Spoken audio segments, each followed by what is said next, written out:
नमस्कार। दिव्या प्रेम के उस नए और बेहद नाटकीय प्रोमो ने तो वाकई सबको चौंका दिया है। धोखे का एक ऐसा उलझा हुआ जाल सामने आया है जिसे समझना बहुत जरूरी है। तो चलिए बिना किसी देरी के इस पूरे षड्यंत्र को डिकोड करते हैं और देखते हैं कि आखिर चल क्या रहा है। आखिर मैंने तारा को अपनी ममता के जाल में फंसाकर यहां बुला ही लिया। ये सोचने वाली बात है कि ये कोई मामूली लाइन नहीं है। ये उस बहरूपिये का एक बेहद खौफनाक बयान है जिसने ममता जैसे पवित्र रिश्ते को एक खतरनाक हथियार बना दिया है। ममता, जो सुरक्षा और निस्वार्थ प्रेम का प्रतीक है, उसे एक जाल की तरह इस्तेमाल किया जा रहा है। ये वाकई रोंगटे खड़े कर देने वाला है और साफ बताता है कि आगे के हालात कितने गंभीर होने वाले हैं।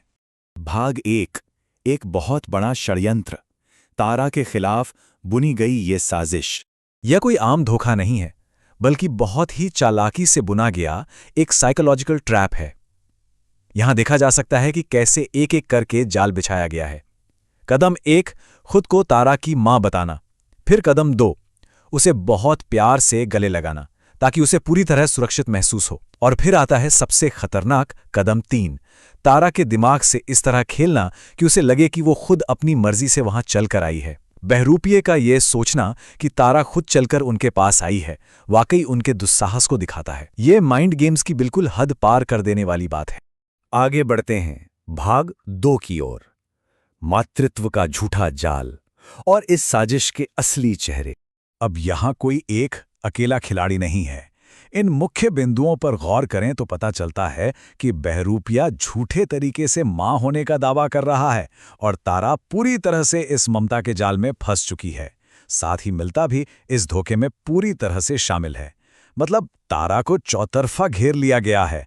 और सबसे चौंकाने वाली बात, एक बहन का जिक्र जो इस खबर से बेहद खुश होगी। ये अनदेखी बहन आखिर है कौन? तारा के इस तरह फंसने से उसे क्या फायदा हो रहा है?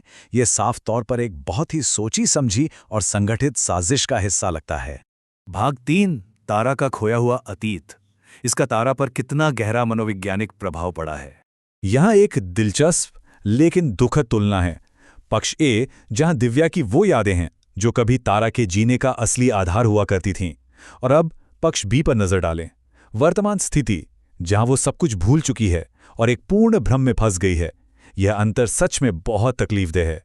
तारा को अब दिव्या की बिल्कुल याद नहीं आती। वो इस धोखे में कैद है कि वो पूरी तरह सुरक्षित है, जबकि असलियत तो ये है कि वो अपनी पहचान और अपने लोगों को पूरी तरह खो चुकी है।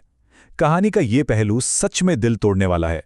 और अब भाग 4, क्या प्रेम सफल होगा? चलिए इस बचाव अभियान पर बात करते हैं।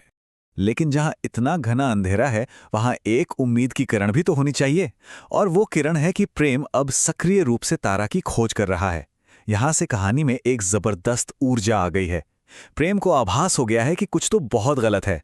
ये अब सिर्फ एक साजिश नहीं रही, बल्कि समय के खिलाफ एक दौड़ बन गई है। एक तरफ वो लोग हैं जो तारा को इस भ्रम में जकड़े रखना चाहते हैं, और दूसरी तरफ है प्रेम, जो उसे हर हाल में इस कैद से आजाद कराना चाहता है। और यही बात इस पूरे विश्लेषण के सबसे बड़े और आखिरी सवाल पर लाकर खड़ा कर देती है। क्या प्रेम अब वास्तव में तारा को ढूंढने में सक्षम होगा? क्या वो इस खतरनाक और उलझे हुए ममता के जाल को तोड़ पाएगा, या फिर तारा की यादें हमेशा हमेशा के लिए खो जाएंगी? इस बड़े रहस्य का खुलासा तो आने वाले वक्त में ही होगा। इस खास विश्लेषण में साथ जुड़ने के लिए बहुत बहुत धन्यवाद।